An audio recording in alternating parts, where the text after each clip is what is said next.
সবাইকে আন্তরিক শুভেচ্ছা ও ভালোবাসা জানিয়ে শুরু করছি আরও একটি পর্ব।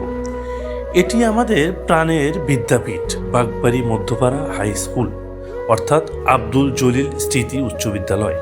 এই স্কুল নিয়ে এর আগেও আমি কয়েকবার প্রামাণ্যচিত্র তৈরি করেছি, কারণ এই স্কুল শুধু একটি শিক্ষা প্রতিষ্ঠান নয়, এটা আমাদের শৈশব, আমাদের স্মৃতি, আমাদের বেড়ে ওঠার অংশ। এক সময় স্কুলের মাঠ ছিল একদম খোলামেলা। হাই স্কুল আর প্রাইমারি স্কুলের মাঝখান দিয়ে ছিল একটি রাস্তা, ডান পাশ দিয়েও ছিল আরেকটি পথ, যে পথে হেঁটে কতবার আমরা স্কুলে এসেছি। বেশ কয়েক বছর আগে তৈরি হলো শহীদ মিনার। শহীদ মিনারের সিঁড়িতে বসে আড্ডা, গল্প, স্বপ্ন দেখা সবকিছু যেন এখনো চোখের সামনে ভাসে। কিন্তু সময় বদলায়, প্রয়োজন বদলায়। এখন সেই খোলামেলা মাঠ ঘিরে তৈরি হচ্ছে সীমানার প্রাচীর, চলছে নির্মাণ কাজ।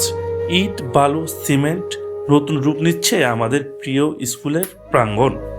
এই দেওয়াল শুধু ইটের দেওয়াল নয়, এটা নিরাপত্তার প্রতীক, শৃঙ্খলার প্রতীক, ভবিষ্যৎ প্রজন্মের জন্য একটি সুরক্ষিত পরিবেশের অঙ্গীকার। হয়তো খোলামেলা সেই দিনের স্মৃতিগুলো একটু কষ্ট দেবে, কিন্তু উন্নয়নের এই পথ আমাদের সন্তানদের নিরাপদ আগামী নিশ্চিত করবে। আপনারাও যদি এই স্কুলের সাথে জড়িয়ে থাকেন, আপনার স্মৃতি ও অনুভূতি কমেন্টে জানাতে ভুলবেন না। ভালোবাসার এই বিদ্যাপীঠের জন্য সবার দোয়া ও শুভকামনা থাকুক। গ্রামীণ প্রামাণ্যচিত্র পেতে আমার প্রোফাইলটিকে ফলো এবং চ্যানেলটিকে সাবস্ক্রাইব করে পাশে থাকবেন। ধন্যবাদ। আসসালামু আলাইকুম।